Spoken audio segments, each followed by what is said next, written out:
Beli masyarakat di Indonesia katanya menurun. Tapi, jual vitamin di TikTok omsetnya bisa 33 miliar. Jual alat cukur di TikTok omsetnya bisa 20 miliar lebih. Jual kaos di TikTok omsetnya bisa 27 miliar.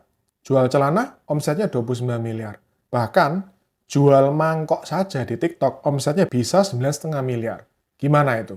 Jadi guys, memang sedang ramai diberitakan informasinya daya beli masyarakat Indonesia ini sedang menurun.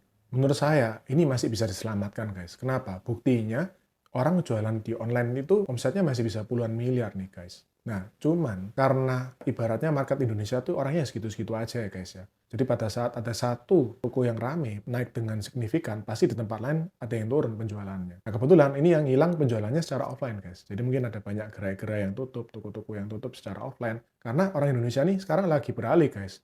Mereka belanjanya seneng lewat online semua, terbukti tadi omsetnya. Nah, ini berikut saya akan sharekan ya beberapa temuan saya nih guys. Sebenarnya gampang banget kok risetnya ini. Nah, contohnya ini nih guys. Menurut saya ini gila banget. Jualan vitamin kolagen, omsetnya bisa 30 miliar lebih. Nah, mungkin teman-teman juga ada yang bilang, loh kak, tahu dari mana bisa omset 30 miliar lebih ini? Gampangannya kita bisa lihat dari jumlah terjualnya guys. Kelihatan nih jumlah terjualnya berapa. Kita tinggal kalikan dengan harga barangnya. Keluarlah berapa. Misalnya di sini kita kalikan harganya jadinya omsetnya 30 miliar lebih, guys. Nah, mungkin ada juga yang bilang, Kak, tapi ini kan total penjualan, Kak, bukan per bulan. Oke, nggak masalah. Kita bisa lihat, guys, TikTok Shop itu baru dibuka kembali awal tahun kemarin, karena kan akhir tahun lalu ditutup. Ini baru sekitar awal Agustus, berarti ya katakanlah 6-7 bulan lah ya. Omset 30 miliar lebih tadi dalam waktu 6 bulan. Itu aja udah berarti omsetnya 5 miliar per bulan, bos. Itu nggak main-main banget, guys. Nah, kadang-kadang yang jadi pertanyaan itu adalah pada saat penjualan online ini gila-gilaan, mereka tuh barangnya dari mana, guys? Apakah mereka impor atau mereka lokal?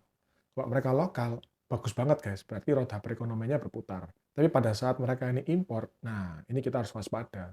Bukan saya anti barang impor ya, guys ya, tapi kita harus waspada, guys. Karena apa? Kalau sampai lintas industri, guys, semua itu diimpor, akhirnya nanti orang-orang ini nggak ada yang dapat kerja, di PHK semua, akhirnya daya beli masyarakat menurun beneran.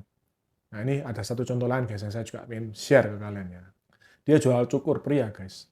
Jualannya banyak banget, bisa dilihat dia terjual berapa. Dan kalau dikalikan harga jualnya, omsetnya puluhan miliar juga guys. Kemudian ada juga nih guys, menurut saya yang lucu banget guys. Jual kotak sepatu aja, bisa kita lihat, kita kalikan, omsetnya bisa 30 miliar guys. Berarti omsetnya per bulan 5 miliar. Dan guys, by the way, ini bukan penjualan seluruh toko di TikTok loh guys. Ini cuma salah satu tokonya aja. Ini salah satu toko yang jual celana panjang di TikTok, dia omsetnya bisa hampir 30 miliar, guys.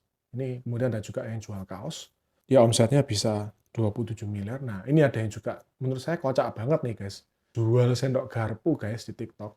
Jual sendok garpu ini murah banget nih. Bayangin dapat berapa 60 pieces ini.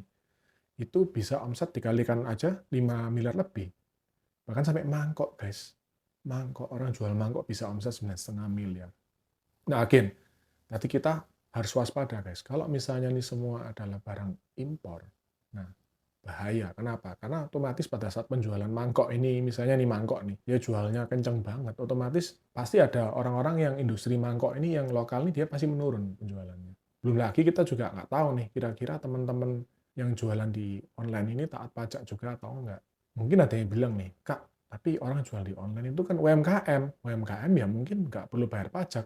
UMKM gimana, Bos? Omset 5 miliar per bulan ya udah bukan UMKM. Nah, jadi kalau menurut kalian bagaimana, guys? Lebih baik pemerintah biarin barang-barang murah seperti ini, jadi masyarakat Indonesia bisa menikmati nih. Menikmati loh, bisa beli barang-barang murah begini. Atau pemerintah lebih baik fokus ke melindungi industri dalam negeri. Yang sepertinya kayaknya agak sulit ya, untuk kita nih bisa menyaingi barang-barang dari luar yang demikian murah banget nih, guys. Gimana menurut kalian?